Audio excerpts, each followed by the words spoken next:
Welcome back to the as of yet unnamed Doctor Who talkback show where it's classic Doctor Who, well, all Doctor Who eventually, hopefully. Going through the very first episodes to the very last episodes, and we are just starting off. This episode, we're going to be talking about the very second serial that they do, which is about the Daleks, which is like a famous villain type of group for Doctor Who I've heard about plenty before. Well, I've heard about. I didn't really know anything about the Daleks going into these episodes, but I've heard the Daleks in relation to Doctor Who. I know of them as like a famous Doctor Who villain essentially. And apparently they were introduced in like basically the second serial, like the second thing that they did with Doctor Who. And they're not really exactly what I expected, but we'll kind of get into it as I do the talk back. And these episodes were really interesting. They're like, there's a lot of plot holes and stuff just in general in this show so far. I mean, that's just kind of how it goes.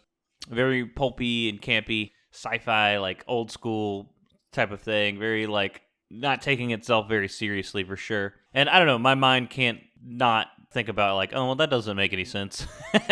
even in something that's clearly not trying to take itself too seriously. But that doesn't mean it's not interesting. And I do wonder about, again, like I was talking about what the writers were trying, whatever the writer was trying to say with the last serial. And I'm curious about what they're trying to do with this one too. And if they're doing anything at all, or if it's just like, I mean, it's just something. I don't know, I'm getting like, especially when you think about British history in World War II, I don't know, probably a lot of the people working on this probably fought in World War II and lived through it. I mean, probably every one of them actually, and at least lived through it. And if we'll get into it when I start talking about it.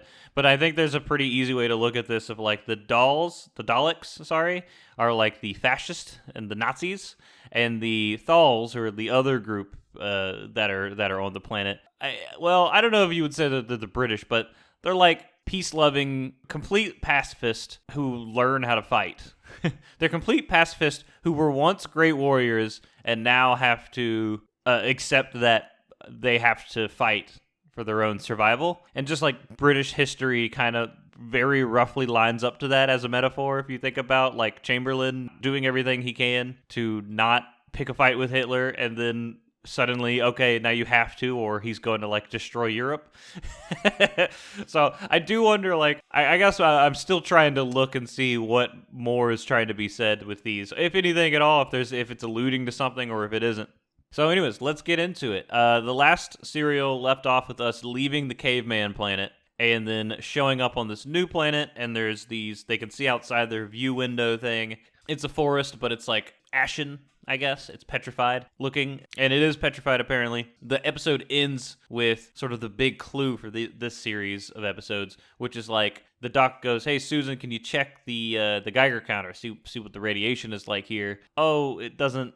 It's fine, Doc." And they go, "Okay." And then they're gonna go fix themselves up. In the very next episode, we're gonna pick up with them exploring the forest. But before that happens, it shows us like a close up of the Geiger counter, and it goes from fine to danger, and it starts lighting up a light, and apparently no one notices. Maybe it should make a sound or something. As a matter of fact, they're going to run into a Geiger counter later in the episodes, and the reason they're able to find it is because it's making like that Geiger counter sound that you're hearing in your head right now when you're thinking about that. The episode basically picks off right away with them in the forest exploring it and just being like, this place is weird. The sand, it's not like soil, it's like sand and ash. All the trees are petrified. They're just like stone, and they crumble to the touch. The trees look really weird. I don't think they're trees. It's hard to tell because it's black and white, but they do not look like trees. They look like poles with fabric wrapped around them or something. Susan finds like a unique flower that she really likes, and then Ian like immediately breaks it on accident.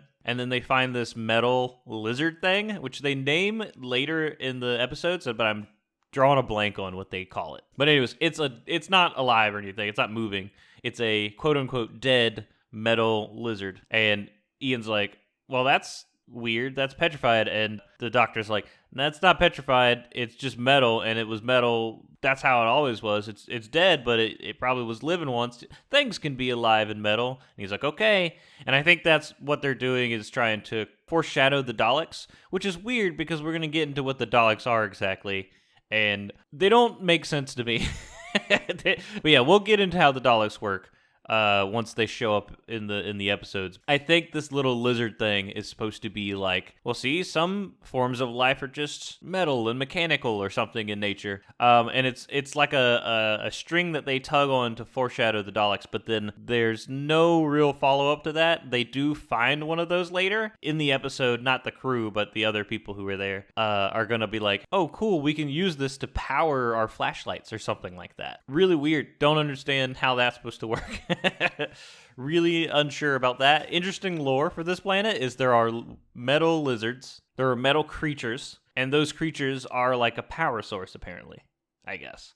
Unless I misunderstood that scene, which is possible. During this whole thing where they're exploring the forest, we get a little bit of like how everybody's doing here. The Doctor loves it. He's like, oh my god, I get to explore this new planet. It's so weird. I'm gonna love this. Susan is also kind of into it. I think her role is very interesting because she, in the last serial, she was like, I want to go back to England too. England's awesome. 1963 England, that's my jam. But then you can kind of see, I think with the last episode and this episode, she is also very down for the adventure and very like, she'll see like one thing. She's got ADD or something. She'll just see something and be like, I like that a lot. Yeah, I don't know. I think she's also very down for the adventure. Ian, I think, wants to be down to like actually do this, but he also probably wants to go home. But also like Barbara is not doing well. Barbara wants to go home and is on the edge of a breakdown or something here and there throughout the episode. And Ian's like, hey, don't worry, we're going to get home. And then he's kind of pressuring the doc the entire time. You got to take us home. We can't be here all the time. Sorry, dude. Maybe some of this is our fault. Maybe it isn't. Doesn't matter. Well, you got to take us home, man. But the Doctor definitely does not want to. And kind of while they're exploring the forest, they end up stumbling out on like the other side of it, I guess, looking out into the distance to see this big city. Oh, actually, you know what? One of the first things that they say, that Ian and Barbara say when they come into the forest, when they're talking about what's going on, is they're talking about the Doctor and him, how he's like irresponsible and how like he probably should get some comeuppance. And it's kind of a weird line in my opinion. I mean, when I first heard it, it made me think like, oh, is this like out of order or something? Because the line almost feels like it's like, we've been adventuring with this guy for a while now and he's always getting himself into trouble, man. I kind of wish he would actually stay in trouble for once. Like it's like, you know, it's like played for comedy a little bit, but the tone of it is very like, we've been doing this a while. And it's like, it's been 2 days or something in lore at this point, as far as I know. And they've done one harrowing thing together. So kind of an interesting little dynamic that they're already setting up between crew, I guess. Anyways, so at the edge of the forest, they look out and they see this big city, this like, it's like a completely metal city, I guess. And the Doctor loves this. He has these like little glasses, these like little tiny binocular things that he uses to look out into the city. He is super down to go in there and explore it. And basically, they kind of get into like a little argument like, hey man, we need to go back. I understand you want to do this, but we don't want to do this. And he's like, oh, well, we'll talk about it back on the ship because it's dark, so we can't do anything till the morning anyways. As they're going back to the ship, Susan gets distracted by another flower. As she's kind of like looking at it, I think it was another flower anyways. As she's looking at it, like a hand touches her shoulder, like gently, which would be creepy as hell for something like that to happen. So understandably, she freaks out. And she runs and she goes back to the ship without apparently ever looking at like who it was that touched her shoulder, which now might be a good time to talk about like the overacting that happens in this show. It's very theatrical, I guess. You're waving your hands around a lot. You're hamming it up. I don't know. They really throw themselves into what they're supposed to be feeling and stuff at the time a lot of the times. And I think they're doing it on purpose. Well, I know they're doing it on purpose. What I don't know is that like just how acting was at that point in that style of pulpy sci-fi thing? Is that what that is? Or is this sort of some kind of direct line from theater or both? Either way, it's a pretty fun thing to see them just wildly flail about while they're acting. They go ham on it all the time, and it looks ridiculous most of the time, but like you get into it pretty quickly. Anyways, Susan gets back to the ship. Barbara is talking to the Doctor, and the Doctor's like, can you check on Susan? She had a scare. she's talking some nonsense or something like that. He's completely dismissive about it. And Barbara goes and talks to Susan about it, and Susan's like, I'm just mad because nobody believes me. I think one of the funniest lines is Barbara being like, it's not that the doctor doesn't believe you. He just doesn't know how to match what you're saying with scientific fact. Basically, he doesn't believe you. Basically, like, no, what you're saying is silly and wrong. And that's the craziest part about it also, is like they're on an alien planet that is clearly weird. They don't know what's going on or why it's the way that it is. And based on like almost no information about that city at all, that planet at all, honestly, there's a metal city and there's a petrified forest, and that's all they know about the whole planet that they're on. And the doctor's like, it's impossible for life to be on this planet. It could not be. And I'm so confident it could not be that when one of my companions tells me that somebody like touched their shoulder, I'm going to be like, nah, that's not true. You're just stupid. That doesn't match scientific fact, which I happen to know. I'm the doctor. Barbara tells Susan, just don't think about it. It's clearly a setup for the Thals who are going to show up later. Also, like, hey, there's somebody else here that's not the people you're about to meet. Barbara basically says, hey, Susan, don't worry about it. Let's just like hang out and chill on the ship. And that's what they do. They have like this kind of interesting little, thing where they're like, hey, we're just hanging out on the ship, bonding together kind of moment, which is nice. And it's really cool because, they go to this like food processor thing where this is how I guess the doctor and Susan like get all of their food normally. And it's basically like, oh, you want bacon and eggs? All right, J26 or something like that. And they'll like turn the knobs, hit the button, and they'll get this little bar and it tastes like bacon and eggs. But it's like 1 bite bacon, 1 bite eggs. Kind of fun little like retrofuturism style gadgets and stuff like that you get on this ship. Definitely very fun. A lot of beeping lights and stuff like that. One thing that was funny was when they get the bacon and eggs, he's like, oh, my bacon. Ian's like, yeah, it's good. It's incredible. But like my bacon's a little salty. And the doctor's like, well, it shouldn't be. It's English. My bacon's a bit salty, but it shouldn't be. It's English. Which I think is funny because of like how stereotypical it is now for the British to like not use spices and stuff like that. It's just a common stereotype you see all the time. Apparently it was very much alive, at least in 1963 too. As they're enjoying their time together, though, they hear a knock on the outside of their door, and Susan's like, I freaking told you. What did I say? There's people out there. Somebody touched my shoulder. They go and they look at the viewfinder, the window view thing. They don't see anything out there, and they basically get into a little bit more of an argument about, hey, just take us home, man. What are you doing? We don't want to be here and do this. The doctor seems to kind of be like, all right, fine, I'll take you home. And he goes over to the control center area, which has this like little weird, it's like a glass thing with this like these little doodads moving up and down and stuff. And he's like, all right, fine. Well, he doesn't say, I don't think he actually says anything. I think he just walks over there and begins to do the process of taking them somewhere. But before he does so, he messes with the little thing. He's basically sabotaging his own machine. Once he starts it up, it doesn't work. He's like, oh, that's weird. Susan goes and checks the fault finder, which is just like this readout coming out of the wall somewhere that says like, oh, your fluid link is messed up. The doctor's like, yes, it's the fluid link, of course. It's clearly messed up, and unfortunately, I don't have any, it needs mercury, and I don't have any mercury on the ship. I don't have it, so I don't know where we would get that. And then they're like, wow, we'd have to go to the city to get that, probably. And he's like, over the city? Well, I guess we'll have to go to the city then in the morning. Oh well, I mean, I was down to go, but the fluid link needs mercury. The only place probably going to get mercury around here is the city. At this moment, he kind of talks to the camera, too. Seems we have no alternative. We have to go to the city. Yes, indeed. At first light, then?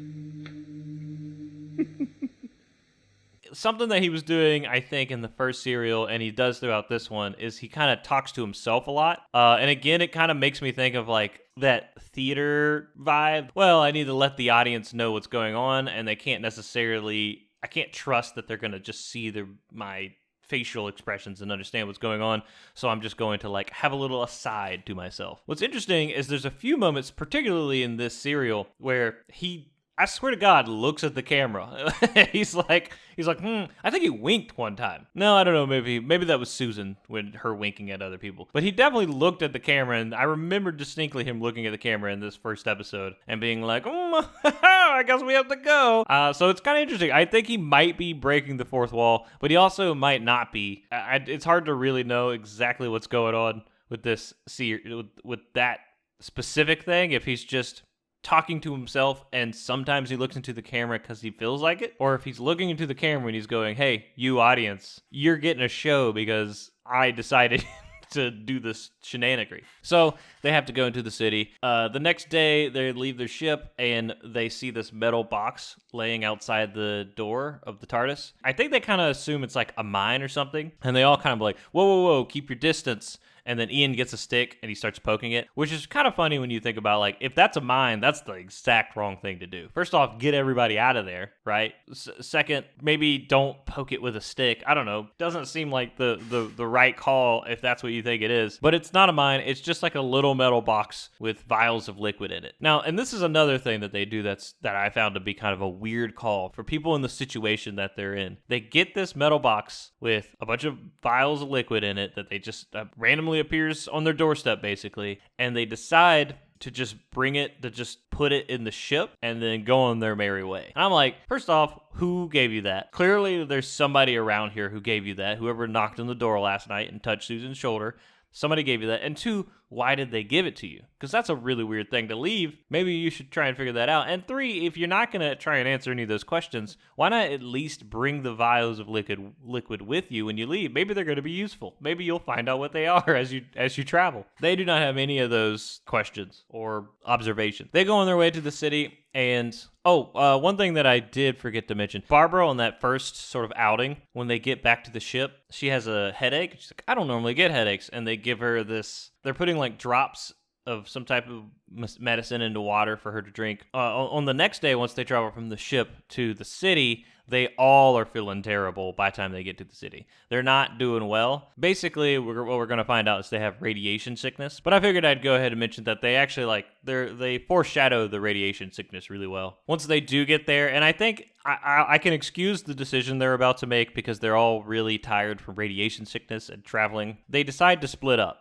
And, normally you're in an abandoned city, or at least you think is abandoned, but you don't know is abandoned. It's a strange city with, like, metal buildings and hallways and doors that do not work like normal doors. Basically, the doors are slide doors, and they have these little, like, beep boops that you put your hand in front of, and then it slips the door open. Weird decision, in my opinion, to split up. But you know what? They're all suffering from radiation sickness, so it's probably affecting how they think. The best way to cover more ground is to split up, and they're all going to basically they're going to separate into three groups going into different hallways. They're really wonky hallways, and they're really I don't like them. I don't like them at all. They feel oppressive, all right? They don't feel good. They're like, imagine there's a bunch of walls, metal walls, cutting through hallways, and instead of building doors into them, you just cut open these wonky shapes and then had doors that close. I don't even know how to describe it. I guess the way to describe it is imagine you had a hallway, but every 10 foot there was a door, and the doors also are slidable, I guess, which is basically how they're gonna capture Barbara in a second, which is what they're gonna do. They say, let's meet back here in 15 minutes. Everyone comes back to the spot they were initially, except for Barbara,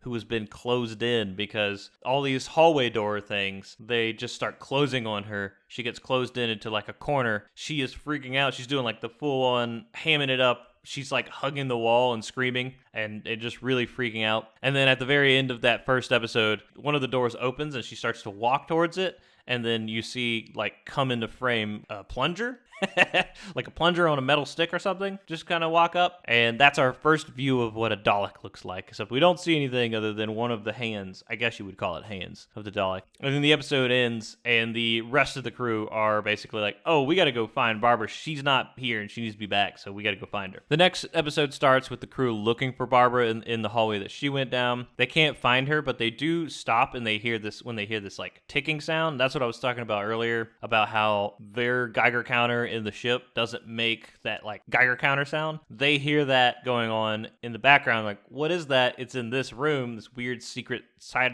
chamber room. They go in there and it's a bunch of readouts and stuff.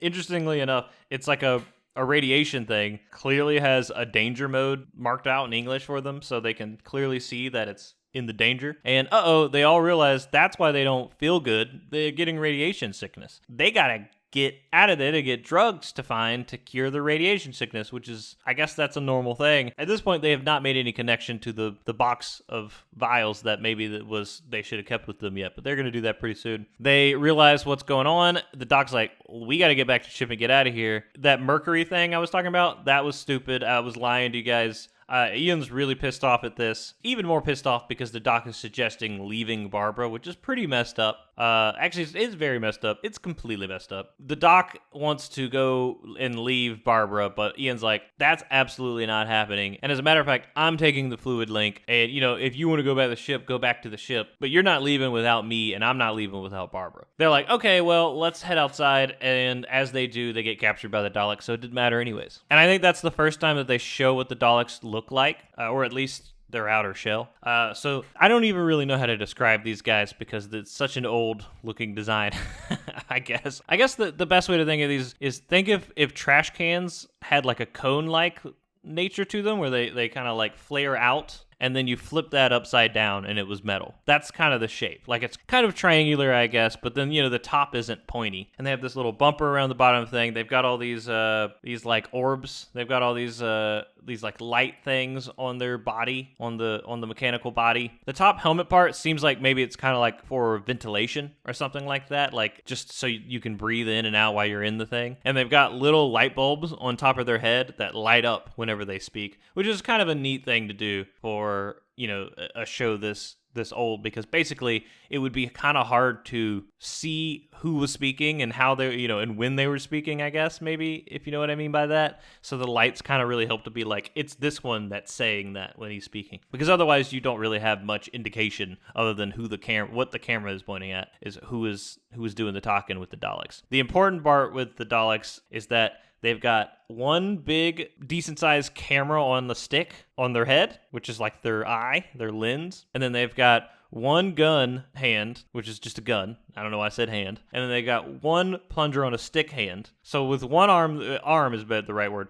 One arm they shoot you with, and the other arm is a plunger, which seems to be able to be like magnetic or something like that. I don't know. It seems to have some kind of actual force that they can use to it. It does not look like it would, but when they're acting it up later in the episodes, it looks like it hurts them when they get touched. It looks like it does, or at least applies some kind of pressure. The gun also, they're going to use it a bunch in the next couple episodes. I have no idea how it works. I wasn't able to figure it out. You can see it when it shoots. It even like goes close up sometimes, and it looks like something's being like pushed out every time it shoots. Not like a bullet or anything. It looks like the inside of the gun like pushes out and then comes back in every time it shoots. I don't think it's shooting like bullets or anything like that. It might be shooting like a form of radiation or something. They mention burns several times. People who get shot by it, you can see it like kind of burn a wall or something like that one time. So I don't exactly know what kind of gun that it is, but it is not like a straightforward, easy to understand kind of gun, which I think is pretty interesting because, I mean, one of the big things I was thinking immediately was like, well, the only thing these Daleks got going for them that's threatening at all, honestly, is the gun.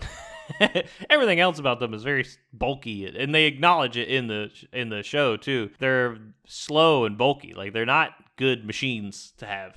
They're pretty easy to mess with, actually. It's just they have these guns that are scary. So it's like, man, if you could just figure out how to like get around this weird radiation gun thing or whatever this is, these guys aren't a threat at all. After they get captured by the Daleks, they get put into this prisoner area. The Daleks are talking to amongst themselves about the Thals, and that's kind of when the Thals kind of get first brought up because they're mistaking our heroes, our crew people for the Thals, and they bring in the Doctor basically to question him about what's going on and also why they're dying, because they're clearly suffering from radiation sickness. The Doctor has no idea what they're talking about with the Thals, obviously. He's like, who? What? No, look, hey, we have radiation sickness. We need to deal with this. And they're like, we don't care. We're Daleks. We don't care about that. This is when the Doctor realizes that the vials with the liquid in it, in the metal box, that is probably what was left there by a Thal, one of the Thals, and that it's probably a drug that works against radiation sickness. All right, okay, now I understand kind of like what's going on here.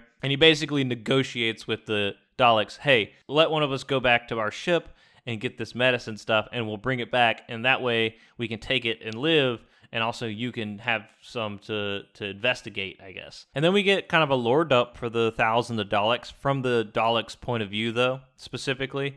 They're saying, first off, that the Thals are probably mutants. They haven't seen them. They don't know what they look like. They haven't seen them in a long time.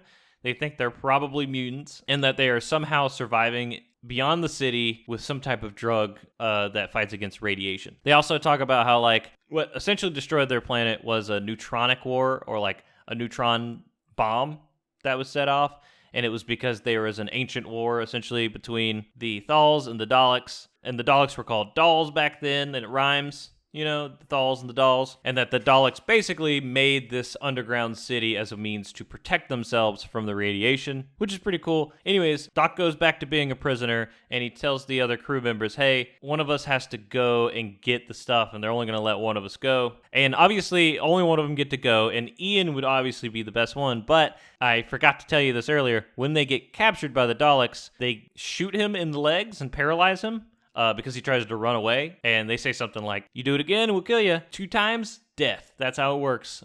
I don't remember what they said, something along those lines. Anyways, when they do that earlier, they clearly had Ian do that so that they could paralyze him, so that Susan would be the only one to be available to go and get the medicine from the ship. Because Ian wants to go, but his legs don't work, and Barbara would go, but she's too sick from the radiation, and the doctor is literally, like, passed out at this point. So Susan is the only one who can go. And also, there's something about the way that the key to the TARDIS works that Ian can't do. Like, I guess you have to know exactly how to do it, and only the doctor and Susan know how it works. She says it's something like, well, the lock has 21 holes.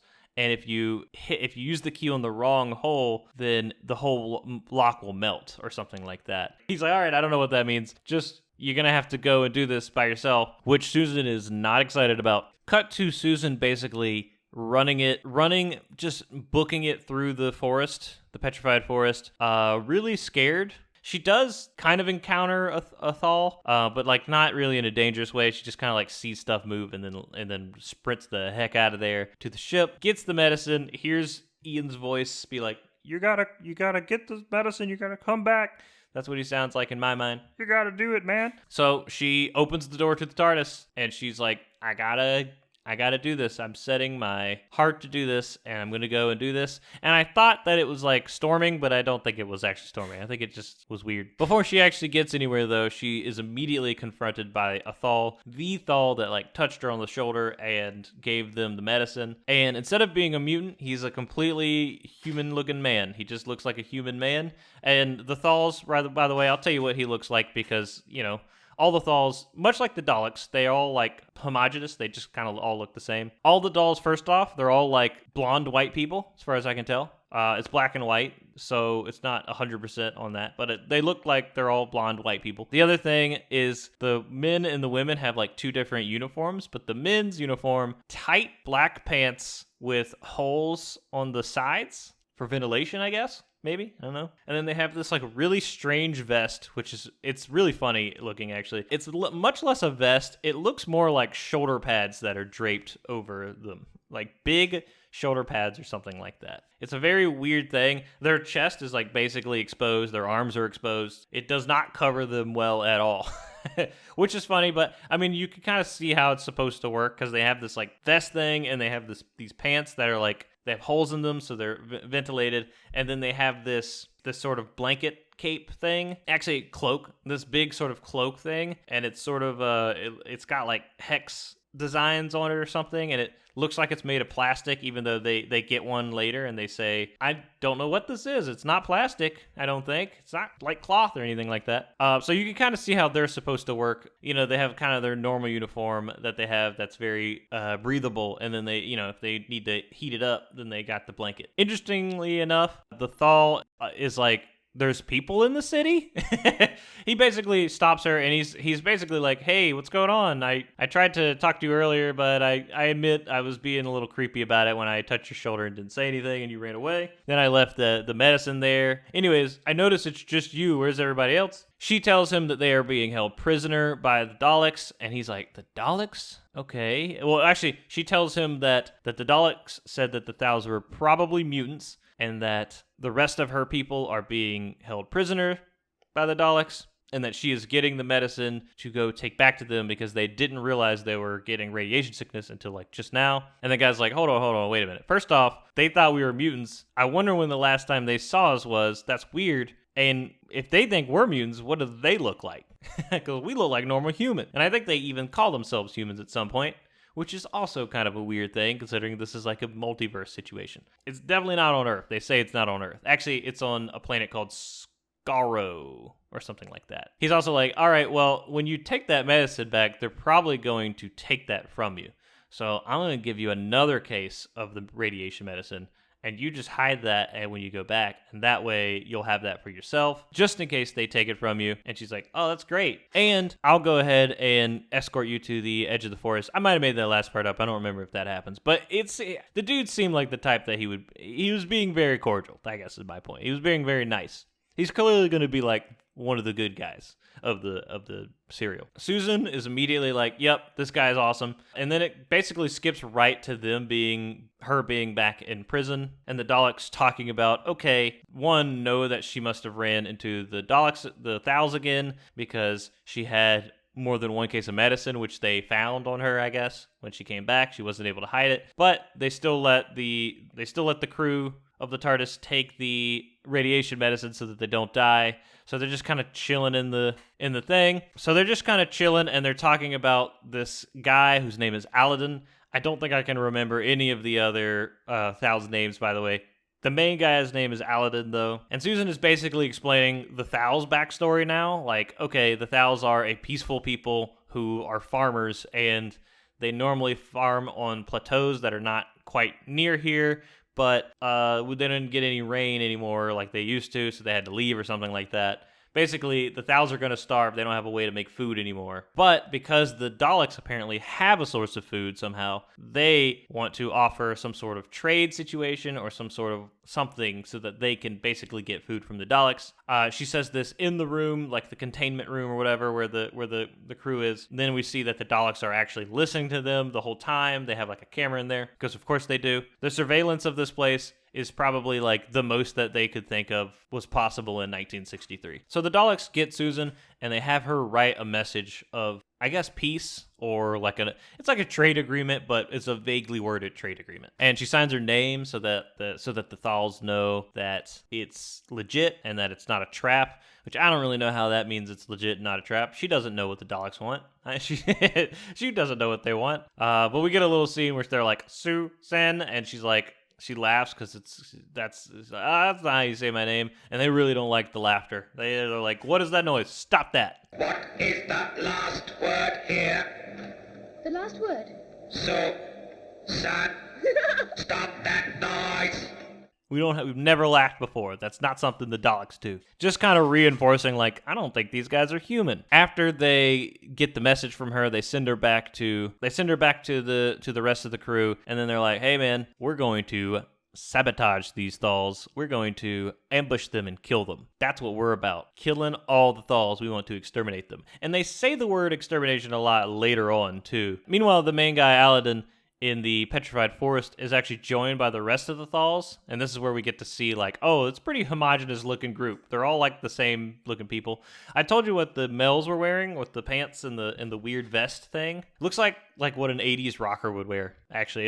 It's very weird, like an 80s glam rock. The women are wearing, something pretty comparable, I guess, but a little bit different. It's also kind of a similar theme of sort of like a black leotard type of joint or something like that, and then this padding in front of them. The leader of the Thals joins them. Aladdin is not the leader. He's kind of like the second in command. And then there's this Lady Thal that is implied to be his betrothed, essentially. I don't know if they actually outright say it. It's basically like, she has been trying to get with you forever, and you are going to get with her, or something like that. I don't know, it's heavily implied. Well, there's also this other guy that's pretty important to the rest of the story, whose name, Ganatus. Ganatus? I think his name is Ganatus, and he's got a brother who's like kind of a coward guy. He's not supposed to be a coward guy, and if anyone asks, he's brave. I don't know how to explain this in any other way than to say, like, apparently the Thals being courageous is a big deal to them. They do not like to be seen as not being brave or courageous, especially for like people who are like pacifist and farmers. They're like, no, but we are brave and we value courage a lot. And the Thous just talk about the plan as it's going down, basically, so that we, the audience, can understand what's going on. Aladdin is rightfully very suspicious of the Daleks. He's kind of like, I don't know about this whole thing that much, even though he set it up.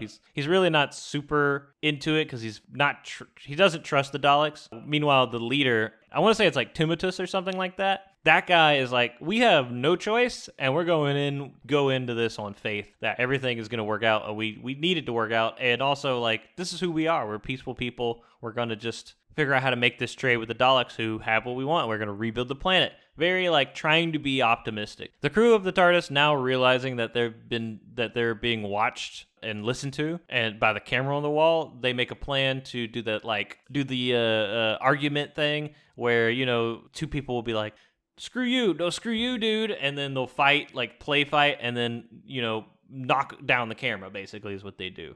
They just accidentally, quote unquote, knock down the camera and pull it out so that they're not being watched anymore. It cuts to the Daleks like right away, who are like, do you think they did that on accident? And they're like, no.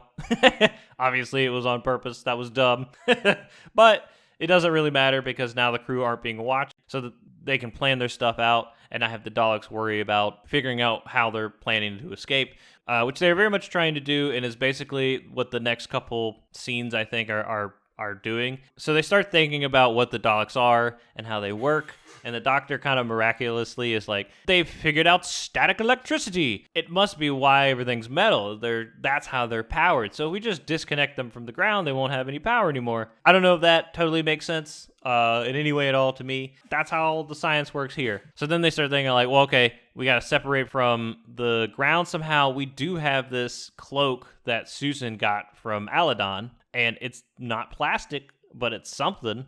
And I bet it doesn't insulate electricity very well, so we can use it to get them on there. And they're like, well, what about the gun and the camera and stuff? I don't remember what they decided to do about the gun. I think maybe just avoid it, because they're big, bulky machines. So all you got to really do is like not stand directly in front of them, and you're good. And then the camera, I know the thing they decided to do. I remember distinctly, Ian is like, what if we throw like a sweater over it? And they're like, no, that'll never work. I don't know why that wouldn't work, but I guess that'll never work. And then Barbara has the good idea of making mud from the dirt on Susan's shoes with the water that they have, and then like smearing the mud over the lens of the camera. I think maybe the sweater idea was better. It works out in the end. They watch the guy who comes in, the Dalek that comes in to give them food. He comes in once, and they basically like watch him make a plan after he leaves, and then execute that plan. And that plan is, Ian has a little piece of the camera, so as soon as the Dalek comes in,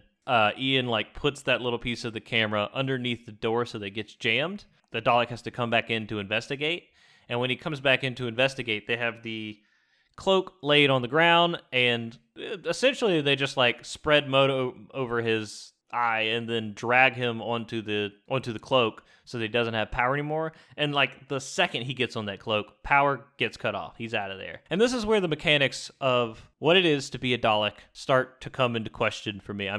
This is where I'm very curious as to how this is supposed to work. And I know it's like pulpy sci-fi, but I don't understand how this is supposed to work exactly. The power cuts off the second they get him onto the cloak, and then they open up the lid, like the hood of the thing, and immediately Ian and the Doctor who are opening it up are like, oh, put that back down. Hey, Susan, Barbara, why don't you guys go look out over there while we do this?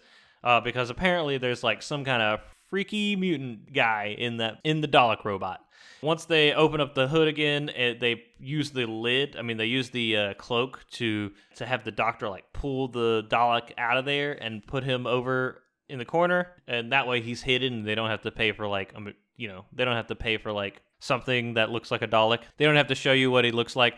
I guess the important bit is what they're driving around in, that is in fact like a robot. Not only is it a robot and not what the Dalek is, the Daleks aren't remote controlling those. They're inside of them. And they're apparently kind of small, but that might just be a little like TV show, not the perfect amount of budget or something like that. But what the Doctor lifts out in the cloak is not very big. But that could just, like I said, that could just be like them having to be like, look, we're not we can't have like the doctor pull out a human-sized body or something. I don't I don't know why, who knows what size they really are. We do see at the end of the episode, before everything goes down, like a little claw comes from underneath the cloak where the Dalek is. A little like the creature of the Black Lagoon or whatever that old movie, that style thing. It's like an old lizard claw pops out. So I have a feeling they look something like that. Once they get that guy out of there, Ian hops inside of the machine and they start making their way. They start trying to make their escape, pulling the old, like, I'm taking these prisoners to cell block, whatever, you know what I mean? They're doing that whole bit. Cell transfer, that's what they're doing. And then that episode ends, and it picks up right away with them enacting that plan. And basically what they do is Ian basically is like, I'm taking them to cell block transfer. I'm transferring them. And then the other one's like, I have no mention of that. Don't worry about it. And he's like, cool, I'll just talk to the other Daleks first. They can't let that happen or the jig is up. So Susan kind of like, no, I won't. You can't make me. And she kind of pretends like she's going to run, but then the plungers come out and they get her.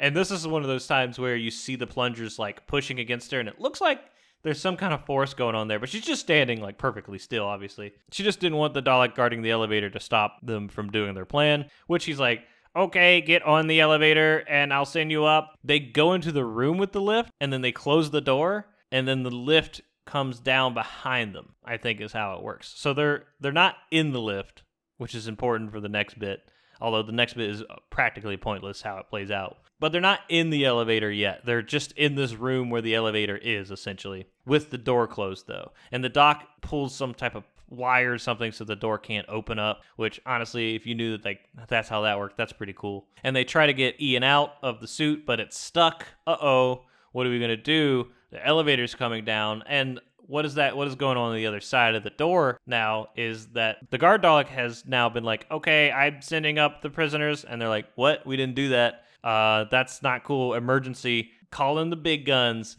And I feel like every time there's an emergency in the show with the Daleks, they must have made so many suits because every time it happens, it's like one Dalek and then there's like 3 more Daleks will just appear in camera in like 1 second. They're all right off camera every time. So anyways, Ian can't get out of the suit, and what's more, once the emergency thing goes off, they magnetize the floor in there so they can't move the Dalek thing itself anymore. So now Ian's basically stuck in there, and the rest of them are just like, the lift's here, what do we do?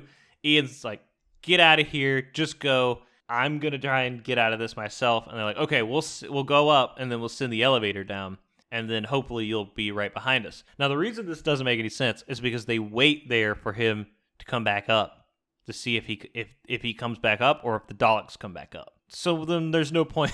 So then there was no point in doing that, right? They go up the elevator, they send it back down. Meanwhile, he's trying to get out of the suit. The Daleks are on the other side of the door that's been cut off, and they're cutting through it. The rest of the crew, once they get on the top of the elevator, they send it down. They just sit there and they wait and they see who's going to come up the elevator. And it ends up being Ian who gets up the elevator. And that's, that's good for the crew of the TARDIS.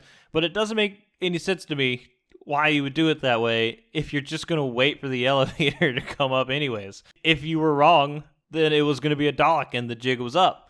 But if it was him, then why didn't you just stay there with him and get him out of there and then all take the elevator up at the same time? You probably could have helped him and it would have been quicker. I don't know. Doesn't make any sense. Anyways, they all get up to the elevator and they walk outside. There's this big window. So I guess it's not a completely metal city because there is this window that is clearly glass. They go out to this glass window and they look out onto the city and they see the Thals coming in to make whatever sort of trade thing that they're trying to make. And they try and they're like, the Thals are walking to an ambush 100%. We know that that's happening. We need to warn them. And they try to like warn them through the window, but obviously that's not going to happen. They can't really do anything about it, but they do realize that they're still not out of the hot water yet themselves. They go to try and open the door that's nearby, which has been magnetized, but they can still kind of open it. But they realize that the Daleks have now gotten through the door that was closed, and they're coming up the lift. So Ian's like sees this statue thing, which I would describe visually. What it looks like is like somebody just cut geometric shapes out of a giant thing of styrofoam. That's what it looks like. And that, honestly, that's probably what it is. I mean, knowing what type of budget, knowing what we're working with here as far as special effects wise, a lot of it's pretty fun and stuff like that. But it easily could have been just like, yeah, we ain't got time to make whatever the heck this is. Whatever it is, I think it's just like a statue or something like that. But I don't know what it would say about the Daleks. Ian's like, let's get this. We'll drag it over here to the elevator lift and we'll send it down on top of the lift, crashing the lift. That's exactly what they do. It works perfectly. And then they open up the magnetized door, hold it open for themselves to get out, and manage to escape the clutches of the Daleks, get outside. They're still in the city, but they're outside of the underground part of the city. Once they get outside the city, they realize that they want to say something and warn. They realize that they want to warn the Thals about the fact that they're about to walk into an ambush. But so Ian decides that he's going to do it by himself, and Susan doesn't like this. Susan's like, no, I want to do it. And Barbara's like, no, we're all going to the ship because Ian's going to have a better chance. He does it on his own, which is probably true. So they all leave to go back to the petrified forest and join the rest of the Thals who didn't leave into the city, while Ian goes to try and find his way to wherever the Daleks and Thals are going to meet, basically, so that he can like cut them off and be like, don't do it. We do get a scene between Aladon and the leader of the Thals. It's basically a repeat of what we got earlier. Aladon is still suspicious. He kind of wants to not have the leader put himself at risk, and the leader guy is like, look, we just got to go in this with an open heart. That's what we got to do. We got no other choice. That's what it's about, and that's how it's going to be. And then we kind of cut to the meeting of the Thals and the Daleks, and the Daleks all just basically like surround this table with food on it. And the leader kind of just goes up to the table, and he gives this sort of speech about, kind of like an optimistic speech about how they can rebuild the future together. They can rebuild the planet together of Skaro. Sort of as he's giving that, he gives that speech, and then he says, all right, my fellow people, come out here to the table and get this stuff. And as he does, Ian is like, no, wait, it's a trap. That's when the Daleks realize they're, the time to spring the trap. They kill the leader. They kill like one other dude, I think, total. I think they really only kill like 2 people and injure like 1. So they actually don't like get a ton of damage done on the Thals, but they do kill the leader. Everybody else leaves and they run, and they all go back to the petrified forest together. And I think this is the first time that we see the guns actually used in a deadly way, because they're obviously they get used to paralyze Ian's legs at some point, which that was temporary. I don't know if I mentioned that. That only happened for a little while. I think this is the first time that we get to see the guns kill anybody, and it doesn't really look like anything. Sometimes they'll do these effects on the screen that'll be like photocopy or something like that. It'll, clearly it's like, and then something happened. You don't get to see that much. I think we do get to see it also in this scene, though. Somebody shoots at Ian, and he's like behind a wall while it happens, and the wall seems to like burn up a little bit. So that's what makes me think maybe there's some kind of heat thing happening there. Back in the petrified forest, the Thals and the crew of the TARDIS mingle and get on really well. They like each other, but, bad circumstances. The leader of the Thals just died, so not a great time to be hanging out. That being said, the Doctor is having a great time because the girl that is betrothed to Aladon gives him like this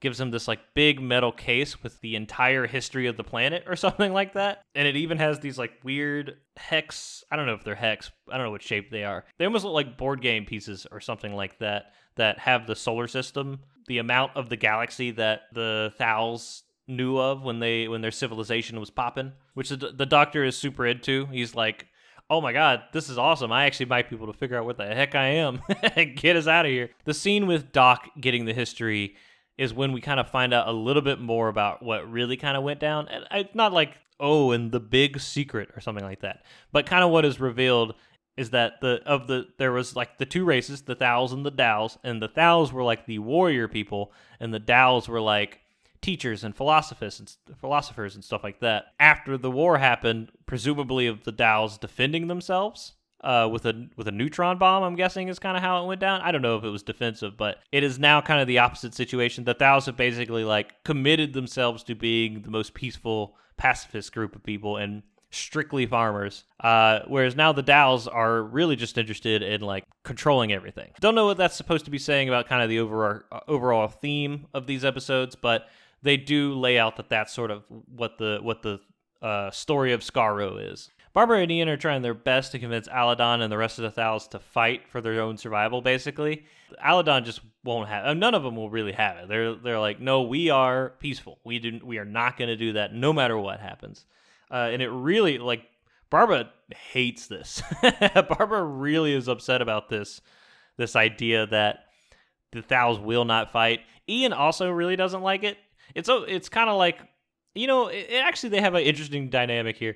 I guess if you think about how Barbara wants to really go home and is kind of like upset about it, but then you see Ian is the one kind of doing the arguing for that case, even though it seems like he's less interested in it himself, I guess. That's also what's happening in this scene where Barbara definitely is really like, they need to fight for themselves. They need to defend themselves. And Ian's like, yeah, I mean, you're right. And he's like arguing with them to do so. But he is also like, it's their choice. I'm not going to like make them do anything, which it's weird because he says that several times as if he can make them do something and they're not their own people with their, but I don't really know what that means exactly, why he thinks that they can like force them to do something. But at this point, it doesn't matter strictly to the crew of the TARDIS because they're supposedly home free, right? They're all at the back at the TARDIS until they realize suddenly that the fluid link that the doc had brought with them into the city initially and then gave to Ian, or I don't know, maybe Ian took, was taken by the Daleks when they were first taken prisoner. Meaning that fluid link, which is like basically like the Doctor sabotaged his own ship and then got comeuppance for it, is essentially what happens. And he's kind of joking about it too. He's kind of like, oh, huh, I guess it's a little karma, or it's essentially what he says. But yeah, so they realize that they're actually stuck on the planet too, unless they can get that fluid link back, which is somewhere in the possession of the Daleks, and they have no idea where. And then the episode basically ends, but there's one thing that they talked about during the whole history of the Thals and Dows thing that was kind of interesting. I don't quite understand what they're going for with this. It feels like the only time I've ever heard of this as a concept. But basically the idea is, after the Neutron War, there was radiation everywhere, and it highly mutated the Thals, and it highly mutated the Dows into the Daleks. But somehow the Thals, to quote the Doctor, mutated full circle back into humans. I don't know, really interesting. I've never heard of something like mutating full circle or anything like that. But that's apparently the idea, is like everyone on that planet did mutate, but the Thals mutated full circle back to being straight up humans.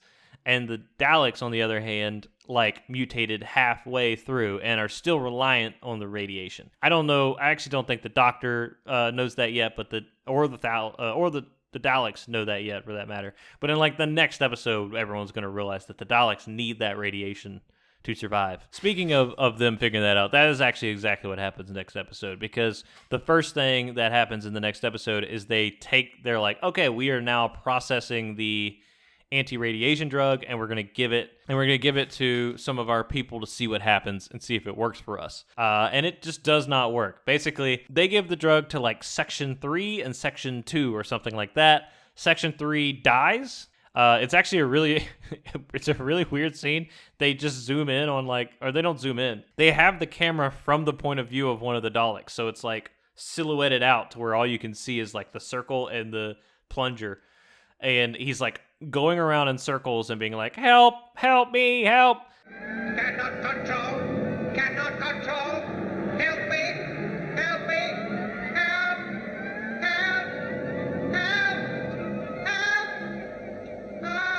And yeah, I mean, they just die. You feel kind of bad for the dude. Section 3 dies. They realize the drug is killing them.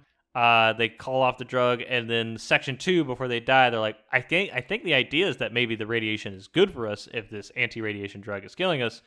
So let's have Section 2 get like blasted by a little bit of radiation or something and see what happens. And then they find out that, yeah, like totally the Section 2 starts doing better and not, actively dying. The Daleks have to come to the conclusion that somehow, some way, they need a certain level of radiation to survive. They act like this is a problem that needs to be solved immediately. I don't know if that's true, but to the credit of the Daleks, one thing that I forgot to mention was like one of the very first things that happens when you first see the Daleks talking to each other in one of the early episodes is I think they're talking about how the radiation levels are actually falling on their planet. So maybe the idea is that the radiation levels are falling, and so they, in order to live on the planet, they just need to have more radiation in the atmosphere or something. That being said, the amount of time frame that they work out for it is really weird, because they're like, we need to make another neutron bomb. How long will that take? 23 days. Not soon enough. We have to find another solution. It's like 23 days? You think you're going to die within the next 23 days? That's crazy. Especially, but they are like super paranoid about the Thals too. So maybe it's something like, well, we need some way to kill all of them. They definitely want to kill all of them. Kind of a plot hole, but also maybe it was the information was there if you just paid attention and I just missed it. Meanwhile, in the petrified forest, Doctor is all down to use the Thals for, like, as his own personal war force, basically, to go and get his fluid link back. And Ian is hard knowing on that. He's like, oh, he wants them to fight, but he wants them to fight for themselves. He is not willing to use them for his own gain. I think he even has like a scene that's pretty good, where he's like, what are we supposed to do when they all, like, half of them die? And then we go, this is what you died for, this little thing that's going to help us leave. Like, you know, put it into perspective. So he kind of comes up with his own little thing where he's like, you know what? You're right that I do want to get the fluid link, and I do want the Thals to fight for themselves, but only if they're willing to fight for themselves. So I'm going to see if I can convince them. I got one play I'm going to do here. And his play is first I think he just kind of tries to convince them, and then while he's trying to convince them, he gets the big metal box of the history of Skaro, and he's like, what if I just take this down to the city and I offer to trade it for the fluid link? Is anyone going to stop me from doing that? Are you okay with that? And they're like, well, we don't like it, but we won't stop you from doing it. And he's like, okay. Well, you know what? I don't even think that will work. What if maybe they just want to have a prisoner to study? So I'm just going to take your girlfriend here, and I'm going to take her down there and just trade her for the fluid link. And Aladdin's like, son. And then he punches him out immediately. Basically showing, hey, you're saying that it is no longer in your nature to fight at all, and that you are a pure, peace-loving pacifist. This kind of proves that you are at least willing to fight, you know, on a basic level, if somebody tries to take the right thing from you or the wrong thing. After this, they settle down for the night. Barbara and the guy I was talking about earlier, Ganatus, they kind of have some scenes together where they're talking about the swamp, or it's like a swamp and lake that's right behind the city. And it's super dangerous because there's all these mutants out there, and they had like tried to scout it before and lost somebody. And it's like a natural barrier behind the city, which is going to be important later. And then they also have a scene with Aladdin and his girlfriend where, do you think less of me? He was like, well, first off, he said he knew that Ian was not actually going to take her anywhere, and he still punched him anyways. And he was like, do you think less of me for that? And the girl was like, I would have been really upset had you not done that. that was what you needed to do in that situation. Basically kind of convincing him, like, yeah, you know, sometimes you got to fight for what you believe in or something, I guess is the message there. The next day, they finally decide to fight with kind of a small crew. And it's actually kind of ridiculous how it goes down, because it kind of proves like the whole argument worthless. Basically, Aladdin gets in front of his people and he's like, hey, let me ask you a question, Ian.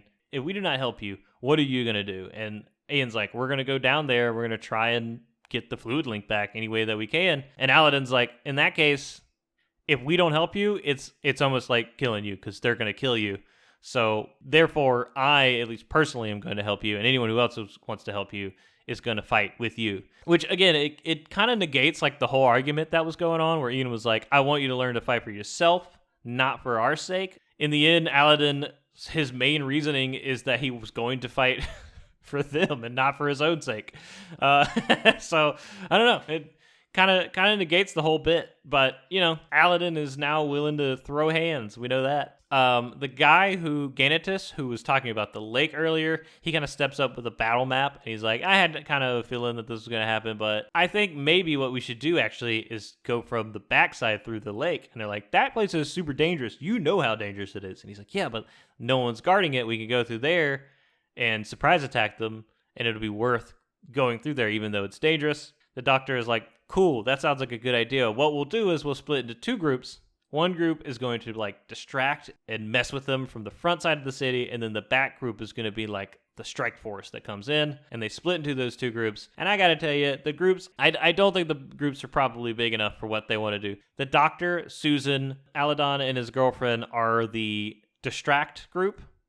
And I guess whatever Thals are around, because the forest is pretty close to the front of the city. And then on the strike force group that's going through the lake area, or through the swamp rather, is Ian, Barbara, Ganatus' brother, who's like kind of a coward, but he doesn't want to be a coward. Like that whole weird subplot where they're like really trying to prove that they're brave people. And then you've got like 2 other dudes or something. So I think that's like 6 people total, as far as I know. 6 or 7 people total going through the swampland. And then the people on the distract team, they do great. I mean, no complaints there. But because you don't need that many people for the distraction group. And that's where this episode ends for the Thals, is just sort of like the split of that. And that mostly is where the episode ends. The Daleks they set forth in trying to figure out how to build another neutron bomb, and the Thals who are in the lake, they and the Thals that are going through the swamp area, one of them gets eaten by something from the water when he's filling up water bags. I don't know what it is. It looks like a whirlpool happens, and then they just cut to his face screaming, and then it goes back to like the Thals who run there, and there's like clothes on the ground. I don't. They're like, hey, something happened to him, and it was horrifying. They actually did show one thing it didn't get anybody, but it scared Ian.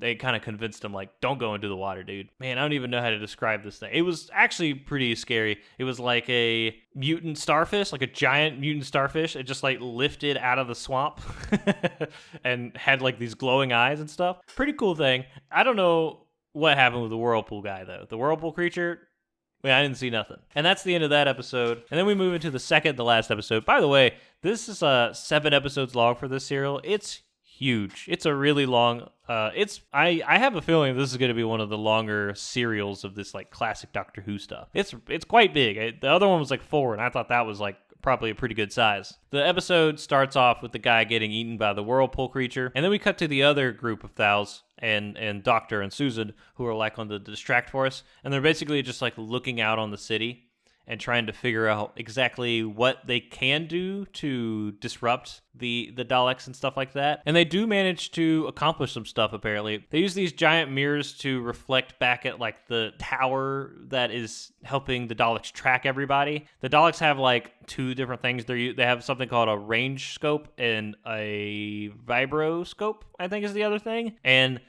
they're basically able to, like, knock out the film that the Daleks are getting. And that lets the Doctor and Susan and Aladon go into the city. I think what that crew don't know is about the vibroscope stuff, which kind of like, they can't look at where you are, but they know kind of where you are in the city with that sort of device that they have. So they aren't untrackable, but the Doctor doesn't know that, right? They go into the city and they find this like antenna thing with like a panel. A lot of like techno-babble shenanigery going on here.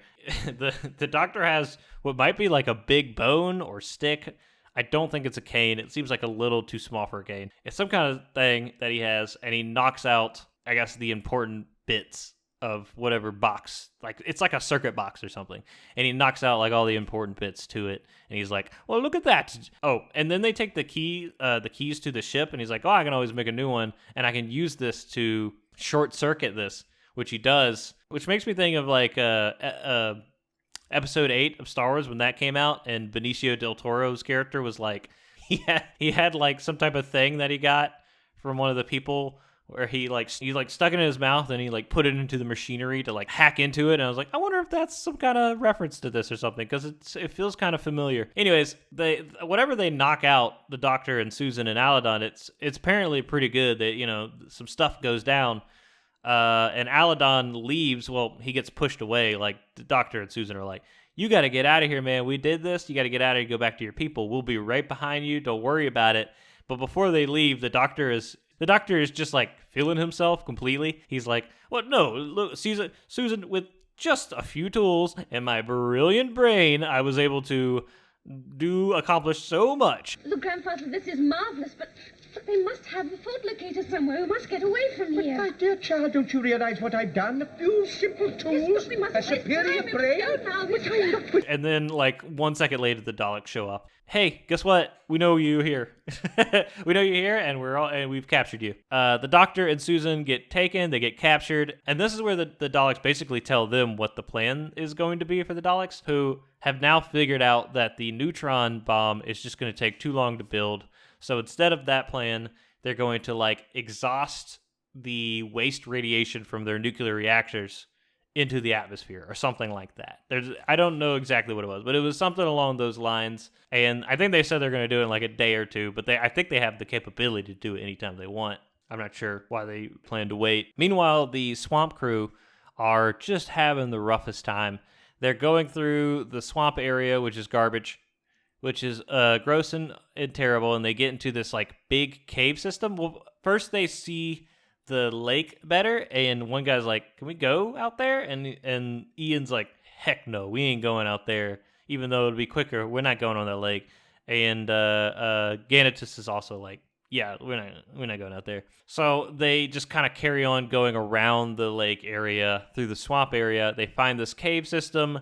It's not looking good, but they're kind of trying to make their way through the cave system to see if it comes out somewhere. They kind of just make their way in general further through. There's a scene between Ganatus and his brother where his brother's like, "I want to go back. I don't want to do this. We're all going to die." And he's like, no, don't be like that. Shut up. We're going. And then he almost like gets crushed by a rock, but he kind of lies for his brother. He's kind of like, he pushed me out of the way of the rock. And he's really brave, my brother. We're gonna see like that's not 100% true. Well, maybe he kind of is, I guess, if you could think. Well, we'll get there in like literally one scene. As they continue through the cave system, they have to jump across this ravine, and it's really precarious and not a good look.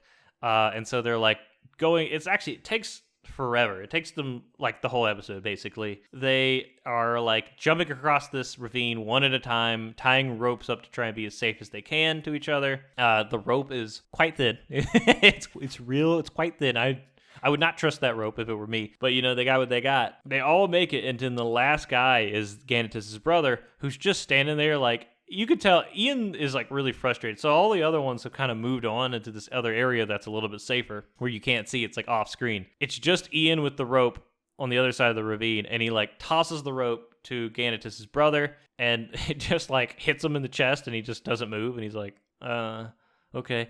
And he's like, "Hey, yeah, you know what? Oops, that's my bad." Ian's like, "Okay, that's my bad. Just, hey, take the rope when I throw it. All right, now tie it around you tight." He's, you can clearly see, Ian kind of sees what's going on here. He's trying to be like very firm and direct. Just keep your nerves together so we can get through this. This is not the time for this. But it doesn't work out anyways. The guy goes for the jump and whiffs it, I guess. It's kind of weird with the way it's weird with the way the scene's cut to see exactly what happens. It seems like maybe he just hits Ian and then falls back. Ian immediately drops to the ground and holds onto like any piece of rock that he can find because he's tied on one side of the rope. Ganatus' brother, who has now fallen down into the ravine, is on the other side of the rope with no way to grab onto the edge of the wall or anything like that. And that's where the episode cuts off, is with Ganatus' brother basically like, "Somebody get me help right now. I am not doing well." And Ian's just struggling to hold on for dear life. The next scene picks right back up into this scene, and Ganatus basically jumps out to grab Ian before he falls. But they still kind of have this problem that Ganatus can't pull Ian up, and Ian can't pull Ganatus' brother up. So what are they going to do? And very unceremoniously, Ganatus' brother cuts the rope. It was actually really strange considering. I mean, I think we can say that we've seen this type of scene play out many times where like, we can't both make it, so I'm going to let go to sacrifice myself type scene is essentially what's playing out here. But there's no words that get exchanged.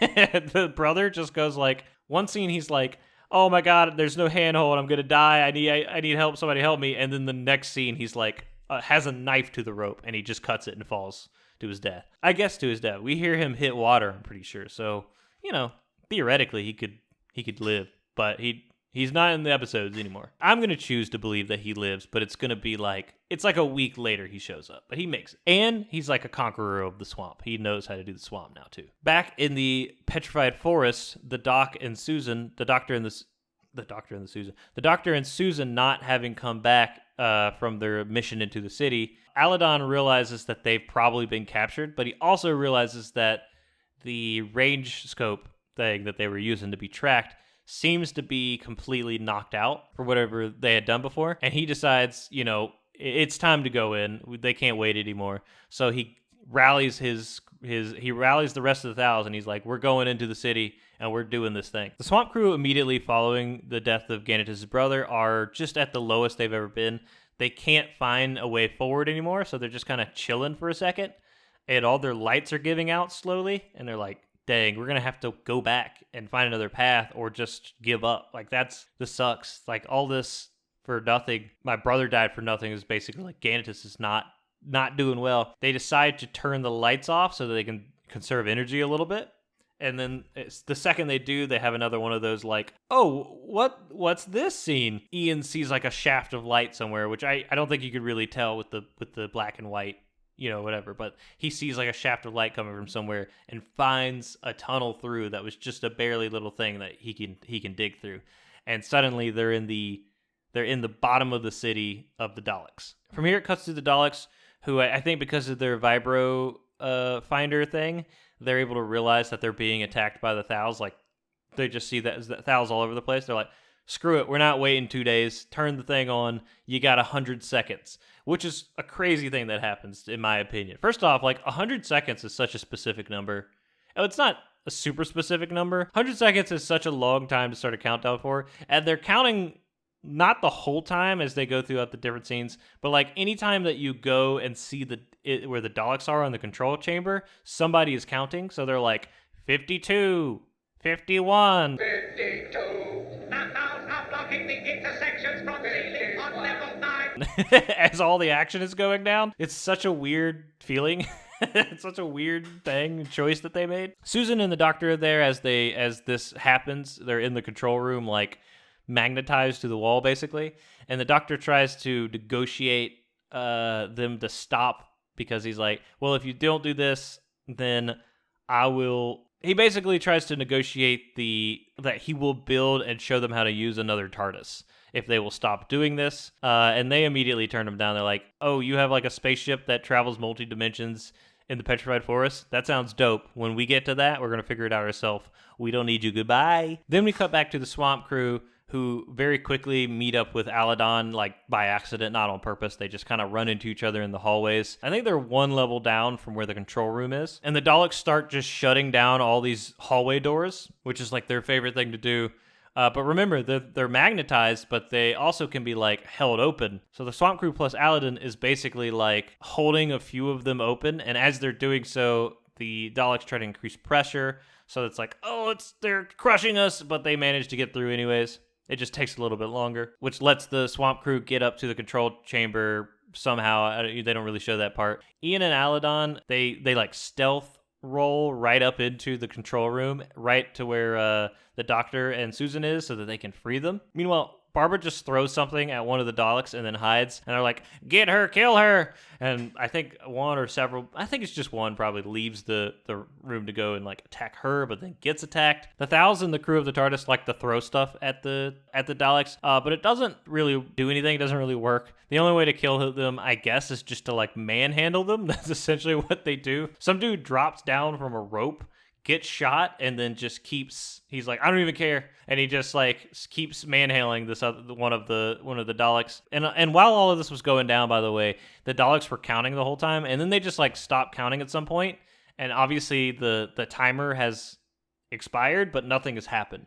The Doc tries to go and like stop the radiation process from happening, realizes that something has already done it. This is one of the things I was kind of confused about.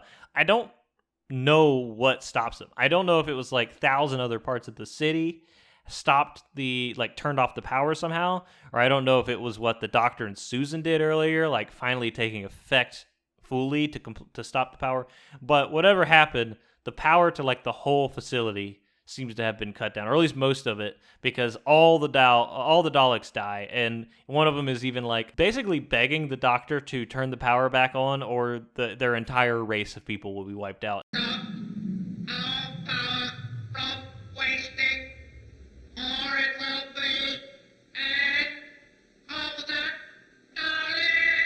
The doctor was basically like, well, even if I wanted to, I don't know how to do that. Sorry. And the Dalek is like... But yeah, apparently this kills all of the Daleks, which, again, I'm not 100% sure on how the mechanics of that work, because they aren't the machines, you know what I mean? Like, they're some kind of organic lizard man that's using the machines. I wonder if there's sort of a like a Darth Vader going on. I wonder if there's some sort of, like, the machines are, like, they're connected to the machines in some kind of way, right? I wonder if, like, Darth Vader style, it's keeping them alive or something like that, you know? I don't know. They don't really talk about it, but apparently whenever the power goes off, the machines stop working, like, immediately, and that kills the Daleks, like, immediately, which is, you know, got him, I guess. I think Aladdin remarks on winning the final war at this point, which, again, going back to this thing of, like, maybe there's some sort of allegory here to World War II, calling this, like, the final war. You know, the whole bit with the world wars, it was the war to end all war was the first one, and the second was like, no, but for real this time, I guess.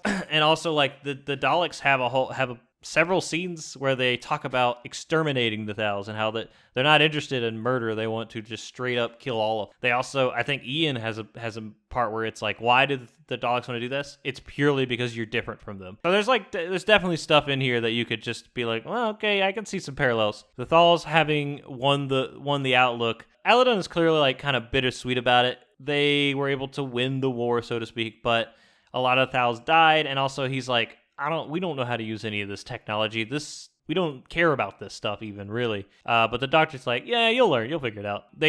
Everyone goes back to the petrified forest, which is fun because there's a city there, and they're like, yeah, but the city kind of sucks. The city kind of sucks, and the TARDIS is in the forest, so we'll go back there and celebrate. And they're all just kind of hanging out and celebrating before they leave. Aladdin is trying to mess with this thing that he doesn't really understand. And the doctor comes up and he's like, that's something that, you know, you don't really want to rely on that. Look what happened to the Daleks. But he also has these, like, soil samples, and he's like, hey, by the way, I'm, like, checking out the soil here, and it's actually pretty good stuff. You guys might have, like, a good planet on your hands, you know? It might not take as long as you think to bring the world back, to bring this planet back into being able to grow stuff regularly or whatever. In this conversation, we do get some cool Doc lore, though, which is interesting, because he kind of reveals, like, he's like, Aladdin asked him a question, and I don't even remember what the question was, but the doctor does not answer it. Instead, he goes, building a whole new world. I envy that you get to do that. He's like, yeah, I'd love it if you would stay and help. And he's like, no, I'm not going to do that. But I will tell you, I was kind of a pioneer for my world at some point. Anyways, goodbye. So we get, like, a little bit of lore there of, like, okay, a little bit more about the doctor. Apparently was some kind of pioneer for his world at some point and helped build his world or something like that. Don't know what that means. Maybe we'll figure it out at some point. He's got a very mysterious thing going on. I wonder if we even, like, get to see his planet at some point or something, or if that's not how this is supposed to go. I don't know. Ian says goodbye to everyone, and he gets out of there. Susan says goodbye to everyone, and she gets out of there. Barbara, meanwhile, it's funny because she was so adamant about leaving the entire time. She's the one who most wants to leave. You know, also had a lot of moments with Ganatus, and so she's now having a moment with him, kind of being like, well, you know, it was fun, goodbye. But but a little bit more romantic than that. I mean, Ganatus is basically like, I wish there was more time, basically, is what he was about to say, and then she gives him, like, a little kiss, and then goes into the TARDIS, and then they disappear from Skaro, and Ganatus is like, I'll never forget her. And Aladdin's girlfriend tells Ganatus, like, don't be sad about this, and Ganatus is like, I won't be, but I'll never forget her, which I think is funny, because, like, you guys, nobody here is going to forget these people. They're aliens who came down and forced you to win a war against the Daleks. Y'all are going to remember this forever. But, yeah, you know, I get his point. He had, like, a romantic moment with Barbara. And that is the last of this planet. I don't know if we're ever coming back to this planet, but the doctor does mention that he's not going to come back to this planet and see them, but he might come back and see their grandkids or something like that. So that's kind of an interesting thing. Maybe a little bit of foreshadowing that he might come back, or could just be a little cheeky thing of, like, you know, I'm not really interested in going backwards. I only want to see what happens in the future type of joint. I don't know exactly what he was trying to say with that one. Anyways, we get to see the crew of the TARDIS, like, eating and traveling. And as they travel, once again, the TARDIS just, like, completely shakes everyone down onto the ground. And it seems like the doctor messed up once again. his calculations or something, but we won't really know until next time. But again, you do have to kind of question the competence of the Doctor with this machine. He doesn't seem to really know what's going on. But anyways, that is the very long first introduction of the Daleks into Doctor Who lore. I don't know when they're coming back, but I'm pretty sure they are, because they're a very famous villain of them, I think. So it would be weird if they were like the second thing that was introduced into classic Doctor Who and then somehow got the reputation that they had. But I don't know when we'll next see them, or if we'll ever see the Thals again. That'd be kind of interesting. Maybe the grandkids. That's going to be the end of this talkback, because I have been talking for a while now and my throat is very dry. I wish there was more that I had to say about this. It is very fun for me and I'm having a good time watching these so far. But who you later? Okay, that's not going to be it.